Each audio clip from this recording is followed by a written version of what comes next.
Voilà, mesdames, mesdemoiselles et messieurs, à dimanche dans la province couvre-feu du Haut-Katanga, certainement, nous revenons encore une fois avec mon expert, mon très cher ami et frère, M. Prince Zobolo, pour parler toujours de l'actualité de la semaine qui se catégorise par le travail de certaines personnalités. Personnellement, dans cette émission, nous n'avons vraiment pas beaucoup d'images. Nous avons tous un débat. Pas un débat contradictoire, mais un débat d'accompagnement avec M. Prince, à la différence. Mais aujourd'hui, on va parler de certaines personnalités. Notamment, nous allons parler dans cette émission de M. Jacques Massangou, le directeur général adjoint chargé de finances et de l'administration de la GCAMIL, qui avait été mal interprété. Et comme je l'avais dit dans mon émission précédente, vraiment, ma service d'Abisso, en tout cas, ma patron d'Abino Baza, très bien, fait honneur au service des renseignements. Jacques Massangou était mal compris. Aujourd'hui, il a regagné son poste et il continue à travailler. Nous allons en parler dans cette émission. Dans cette émission, j'aurai à parler de M. Mathieu Mayani. M. Mathieu Mayani, c'est le consommateur de titres fonciers. Madame Hélène, son Excellence Madame la Ministre, Mpanga Boala, Yeyebi.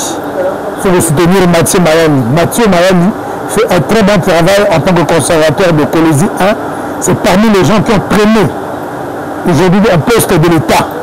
Parce que la qualité du travail ne se perfectionne que de jour en jour. Mathieu Mayani, nous allons parler de toi. Nous allons parler encore dans cette émission de celui qu'on appelle Dieudonné Aboula. C'est ça? Dieudonné Aboula, il est directeur provincial de l'Office des arrêts et dommages OVD en sigle du Haut-Katanga. Lui aussi qui a fait vraiment du temps ici, vu l'expérience, parce que il est toujours le bac à Yebi, Banzera à Katanga. Et l'OVD à sa place. Il y a Zélaga à le gouvernement provincial et à le soutenir, le gouvernement national, l'OVD direction générale, le ministère infrastructure. Lui, son excellence, M. Jen, je dois vous dire que vous avez un directeur provincial à l'OVD trop efficace, Dieudonné Aboula. Nous allons en parler aussi. Nous allons parler de Jeffrey Masuka, son excellence, monsieur le ministre. Il est ministre dans 2-3 secteurs. On aura en parler parce que Jeffrey Masuka est vraiment, comme on dit, tel mère, tel fils. Quoi. Il incarne la vision du chef de l'État à travers sa maman, Fifi Masuka, qui a aujourd'hui placé son fils, pas parce que c'est son fils, mais c'est parce qu'il est intelligent et il a le savoir-faire. C'est comme ça que nous allons parler aussi de lui. Et certainement, nous allons parler encore de d'autres personnalités, si j'oublie. M. Prince aura à me rappeler. Alors, rapidement, je passe à mon invité. M. Prince, très cher frère et ami, bonjour. Bonjour, M. Jean Clévin. Nous nous retrouvons encore en ce week-end du 24 août 2025 pour certainement nous donner des révélations sur des personnalités qui se sont catégorisées dans leur travail par rapport à ce que nous demande l'État congolais. Quelles sont les bonnes nouvelles aujourd'hui? Bon, merci beaucoup M. Jean Clévin pour cette occasion, une énième fois que vous venez de m'accorder, pour justement mettre en exergue certaines personnalités publiques qui font la fierté de la République démocratique du Congo, mais aussi, en particulier, qui respectent valablement, qui imprègnent valablement la vision du chef de l'État dans leur secteur d'activité. Alors, vous venez de dire tantôt ici, vous venez de parler de M. Jacques Massangou, qui est aux fonctions du directeur général adjoint en charge des finances et des participations de la GCAMIL. M. Jacques Massangou, certainement, il s'est passé des histoires, entre guillemets, qui justement l'avaient amené à Kinshasa par ce qu'on a appelé le service de la cyberdéfense, qui s'occupe justement... Mais il est accusé de quoi en fait? Parce que maintenant, le fait qu'il regagne le travail, c'est qu'on a trouvé qu'il y avait peut-être rien en fait. C'est exact, parce que il faut dire que cette interpellation au niveau du service de la présidence, c'était pas pour le nul en fait. C'était justement parce qu'il y avait un dossier que je ne peux pas ici étaler, qui est un secret que je garde, un dossier qui devait être éclairci parce que ce sont des gestionnaires publics. Une entreprise comme la GCAMIL lorsque déjà qu'il y a un petit couac, ça fauche tout. Et il fallait qu'on l'interpelle au niveau des services habilités pour justement qu'il explique un peu de quoi il s'agissait, de quoi. Alors, c'est une personnalité de grande valeur. Il n'a jamais été poursuivi pour un détournement, jamais été poursuivi pour une malversation financière. Il s'occupe de la gestion de la GECAMI, de la gestion financière de la GECAMI et des participations. Il faut aussi dire que depuis que M. Jacques Massam est à la tête de la direction financière et de participation de la GECAMI, lorsqu'il est venu, d'abord, le chiffre d'affaires de la GECAMI était à peu près 600 millions de dollars. Okay. Mais grâce à son secteur, parce qu'il faut dire que le secteur de la production est en faillite. La production GECAMI est en faillite, c'est-à-dire est en réduction. Mais grâce à son secteur, c'est-à-dire qu'il s'occupe des participations de la GECAMI, il a pu apporter une expertise particulière. Et aujourd'hui, la GECAMI, grâce à son secteur, participation, et aujourd'hui, on a un chiffre d'affaires de plus d'1 milliard de dollars. Donc, c'est grâce à ces efforts, grâce à ce secteur, qui aujourd'hui permet à la GECAMI de pouvoir quand même augmenter son chiffre d'affaires. Donc, moi je pense que c'est une personnalité, ça dépendra aussi du pouvoir discrétionnaire du chef de l'État, de voir qui a pu apporter quelque chose dans son secteur. Parce qu'au niveau de la production, au niveau de la production de la GECAMI, on sent que les choses ne marchent pas. Aujourd'hui, la GECAMI a au moins 15 000 tonnes de couvre par an, ce qui est pratiquement rien insignifiant. Mais dans le secteur de participation qu'occupe M. Jacques Massam, il y a quand même une évolution substantielle qui a aujourd'hui augmenté le chiffre d'affaires de la GECAMI. Donc c'est une personnalité qu'on a besoin pour justement faire avancer les choses au niveau de la GECAMI. Mesdames, Mesdemoiselles et Messieurs, vous avez vu comment M. Prince a décrypté déjà cette volonté, cet amour du Congo qu'a Jacques Massam, directeur général adjoint de la GECAMI. En fait, elle m'a service à Bissoto Sola, pour la moitié. Depuis, quand nous avons fait funda François a acquitté par la justice congolaise. Il ne faut pas croire que ce que fait funda Moutou, le poste de la Moutou n'est pas président de la République, mais à Kolingao, non. Travail, Fachi Beton, c'est le travail ou rien. Disons que nous grâce à la carré privé, la chef. Mais nous abstenons aujourd'hui, certainement, le poste est là dans Batumakam. Mais là, aujourd'hui, vous avez auditionné Bokangé ma téléphone, Bessalagi Mamini, Jacques Massangi et ses fils dignes de la RDC et ses jeunes frères, à Félix Antoine Tshisekedi Tshilombo, parce qu'ils respectent sa vision.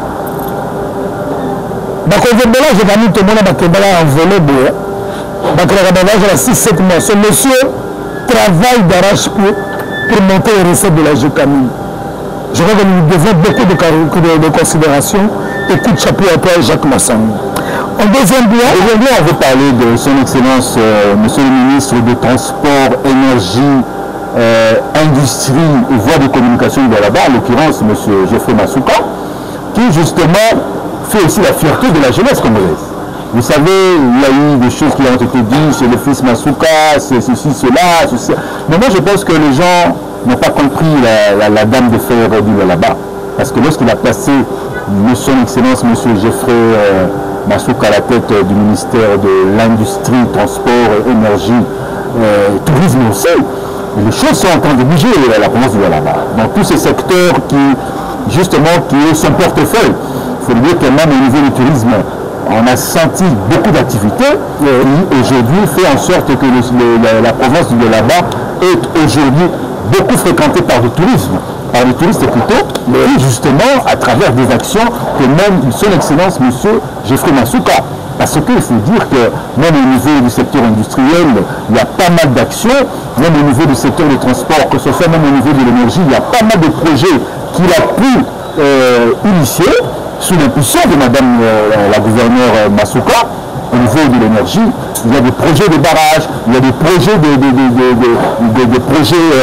d'énergie solaire, il y a pas mal de projets qui sont déjà dans le pipeline, qui seront exécutés dans les prochains avenir sous l'impulsion de son excellence M. Geoffrey Masuka, que je salue, que je félicite. Et nous osons croire que cette jeunesse est en train de montrer l'exemple que les jeunes Congolais sont capables de pouvoir changer leur pays, transformer leur économie à l'image de son Excellence, M. Geoffrey Masuka. Monsieur son Excellence Geoffrey Masuka, Yozampani, toi tu es notre frère. Nous te défendrons parce que, avec toute cette responsabilité que tu as, tu auras dit que Bélaki m'a manqué. De bonnes guérisons à toi. Donc, on a été. Donc, on a été du frère. Parce que ce ministre-là est un reflet de la particularité de l'excellence de la jeunesse congolaise. Et c'est comme ça que nous viendrons, il y aura des descentes avec toi sur le terrain pour montrer tes réalisations. Car tu travailles, Geoffrey. Et nous t'encourageons, Excellence, Monsieur le ministre. L'équipe n'a pas peur dans le cas de Bosso-Naïo. Ce n'est pas par flatterie. C'est parce qu'on parle de toi. Tous les composants des entreprises publiques de l'État de ton secteur te cherchent pour la solution. Quelle solution? C'est-à-dire par rapport à ouvrir les tuyaux qui sont certainement importants pour l'intérêt de la République. Et nous t'en sommes énormément reconnaissants. Didi Kayemé ne contredira pas. En troisième position, on va parler de Mathieu Mayani. Mathieu Mayani, M. Prince, Alors, M. après du temps, Colosie 1, c'est quand même un vieux héritier du secteur foncier en République démocratique du Congo. Je crois que son expertise, tout ce qu'il fait en termes des activités foncières et tout, c'est d'abord... On dit qu'il a très traîné là-bas, en fait. Mais moi, je pense qu'on ne change pas l'équipe qui gagne, et même s'il a traîné. Mais pourquoi l'autorité combattu par des anciens ministres nationaux, mais le travail a rattrapé la vérité. Bien sûr, le travail, parce qu'aujourd'hui, vous savez que les affaires foncières ou le foncier, c'est pratiquement 80% de contentieux au niveau de la justice. Alors, lorsque quelqu'un est dans ce secteur-là pendant de longs moments, ça peut dire qu'il a maîtrisé son secteur et que le ministre qui, justement, vécu à la tête de ce ministère, constate que le monsieur travaille pour l'assainissement du secteur, pour justement faire un travail de qualité qui ne va pas ternir l'image des affaires foncières, mais justement amener plus de sang, plus de développement dans le secteur des affaires foncières. Mathieu Mayani, moi je l'appelle chef coutumier. Chef coutumier parce que à Bandakala, il connaît les circonscriptions foncières de tout Colosie et même de tout le lieu là-bas. Nous te sommes reconnaissants. Mais Koulitou va de l'avant encore. Et personne ne te fera du mal. Car le Dieu que tu pries et l'honnêteté que tu as au travail te rejoint. Coup de chapeau à toi, Mathieu Mayani. Nous allons parler de M. Aboula. M. Aboula, lui aussi, vous avez à formuler des critiques. C'est Dieudonné Aboula. Dieudonné Aboula. Moi, je pense que monsieur le DG Victor Kimba, qui est justement le DG de l'EVD, ne sélectionne pas n'importe qui. Vous savez, ce sont des travaux publics qui nécessitent une certaine expertise. M. Dieudonné Aboula, qui a eu cette expertise-là, justement montre à la face du monde que le pays peut se développer à travers les infrastructures. Donc vous voyez qu'il est toujours il n'est pas une personnalité qui reste au bureau pour pouvoir signer simplement le document. Il est sur terrain. Vous avez toutes les infrastructures qui sont de la compétence de l'EVD au niveau de la province. Il est sur place, il fait le suivi, il fait le contrôle. Et je veux dire, il n'a pas seulement l'aide de lui-même, il cherche les partenaires. Bien sûr. C'est ça que je vais demander au ministre actuel, monsieur des infrastructures. Le ministre actuel, c'est monsieur John Banza. Parce que d'avoir un regard figé sur les bonnes actions. Dans l'avenir, on va faire un assemblage des images. Vous allez voir comment Aboula mérite d'être ce directeur provincial qui n'a pas été longtemps dans ce secteur, mais a Philippe, le ministre provincial de l'infrastructure. Ça veut dire même il mérite, parce que lui n'est pas politique, lui est administratif. C'est exact. Alors, les ministres qui viennent s'accaparent de son bilan. Mais il y a le Bakaté. Lui se fait le Belagadi donné à Moula. Coup de chapeau à toi, grand frère, Zamba Saranayo. Et puis, certainement, on va reconnaître aussi le mérite du DP de l'UNPP. C'est-à-dire que je crois qu'on va chuter aussi concernant à ce que monsieur le DP de l'UNPP fait pour le sort de la formation. Il était même aux États-Unis dernièrement. Vous savez que c'est une personnalité de beaucoup d'expérience en la matière. C'est lui qui a participé à beaucoup de projets de relance de l'UNPP. Je crois que c'est vraiment une personnalité que la République en a besoin. Mais aussi, il faut aussi ne pas oublier le directeur général du CSC, M. Frédéric. Frédéric Mwambakanikou, coup de chapeau à toi. Je vais vous informer que la province du Haut-Katanga, la ville de Limachi va bénéficier d'un laboratoire ultra-moderne du CSC sous l'impulsion de M. Frédéric Mwambakanikou. C'est-à-dire que le laboratoire que le chef de l'État inauguré du CSC est là-bas, c'est lui qui sera installé au niveau ici de la province du Haut-Katanga. Ce serait plus performant parce qu'ils ont quand même vu qu'il était important de pouvoir mettre un laboratoire qui a plus d'avancées sur le plan technologique. Et c'est ce que M. Frédéric Mwamba est en train de faire, installer un laboratoire ultra-moderne au niveau de la province tripifère du Haut-Katanga. Et ce laboratoire-là va servir aux artisanaux qui veulent par exemple aller vendre leurs produits au niveau des partenaires, que ce soit le cobalt, que ce soit d'autres métaux spécifiques ou le 3D, ils doivent d'abord passer par le laboratoire du CSC.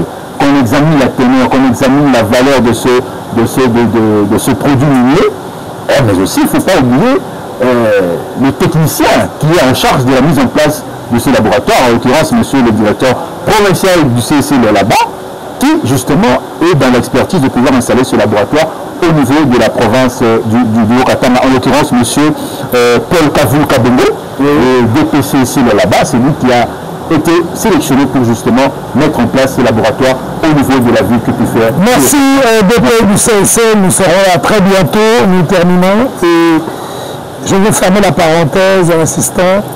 Monsieur le DG Amassang, vous faites votre travail. Vous avez maintenant des communicateurs qui vont communiquer le travail que vous faites pour l'État congolais selon l'impulsion du président de la République. Nous t'abandonnons sur les sous-têtes, aux alliés, et nous pesons dans ce pays parce que nous sommes écoutés, nous sommes suivis et entendus. Merci à tous ceux qui ont suivi cette petite missive. On a parlé des personnes et de leur travail. On ne peut pas tout le temps parler de la guerre, de la guerre, de la guerre, de la guerre, de la guerre. Le président Fachi est en train de faire un lobby comme pas possible. Vous savez, Fachi, on avait déjà minimisé au FCC. Ils nous ont toujours montré. Attention, c'est le moment de vous rétracter. Et le dialogue qui viendra, puisqu'il va venir quand même, je rappellerai que nous devons laisser au président de la République son mandat jusqu'en 2031. Parce qu'à diriger deuxième mandat sans Gomara Bukavu, remettons à celui qui mérite son mérite. Vous m'excuserez de la tautologie. Vous devez comprendre ce que je veux dire par là. Il a été élu au suffrage universel et national. Il faut diriger Congo, mandat na Ekoka. Et Dieu voulant, on ne fait jamais. Je m'abstiens là. J'ai parlé, j'ai fini. C'était une petite missive qu'on avait essayé de faire avec M. Prince pour reconnaître le bienfaiteur, Jeffrey Masuka. Vraiment, nous te remercions. Et on n'oublie pas Jen Yoto Tenke, Aline Makanou, nos partenaires traditionnels, comme on les appelle. Et le CD de mine, Honoré Kabanyemumbi, au Katanga. Le DP de l'UNPP, M. Joël. En tout cas, que Dieu vous protège et vous bénisse sa vie, quoi. Merci à M. Baby, le chargé de finances à l'UNPP au Katanga. Merci certainement à l'assistant du DP. Mais, conseil CAC, le GSAD doit être sérieux. La structure que vous avez, l'institut agricole, le GSAD, ils doivent être sérieux. Madame a indiqué, baluka babima initiative ya kitoko. Mais si ça peut vous remplir les poches, vous allez faire coup feu. Dans la 4e édition, en 2012. Mais Keba, 5e édition peut vous arrêter. Parce qu'on a découvert le couac du GESAD. On a découvert l'UNPP, faites attention. Tant que écoute de Rosa Vodacom, faites attention à la cité Lini. Tous les grands véhicules de Bangabano. Baza sérieux minute. Je me limite là. L'émission est terminée. Nous nous retrouvons pour la prochaine édition. Nous gardons notre énergie parce que la semaine prochaine, je vous jure, c'est battant. Abou l'a bien donné. Moutabala. Mandé côté de Yango. Mathieu Mayami. Courage à toi. Jeffrey Masuka. Courage à toi. L'émission est arrivée à sa fin. Si ça va dans la Tchangaka. Tchangaka. Merci.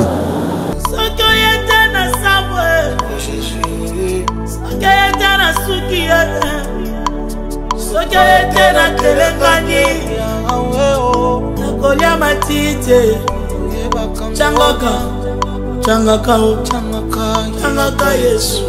Changaka. Sibenga pardon. Changaka.